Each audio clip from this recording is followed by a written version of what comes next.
Today we're gonna see how to contact Western Union support. Firstly, contact Western Union customer support. Reach out to Western Union's customer service immediately for assistance. They can provide specific guidance and help address any concerns.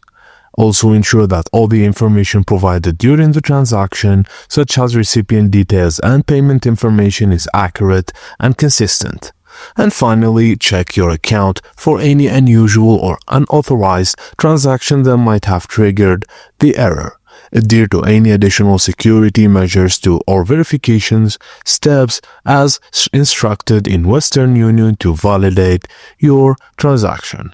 And that's it, guys. As simple as that. Thank you for watching, and please don't forget to like and subscribe for more tips and tricks on how to fix some of Western Union's errors. In this video,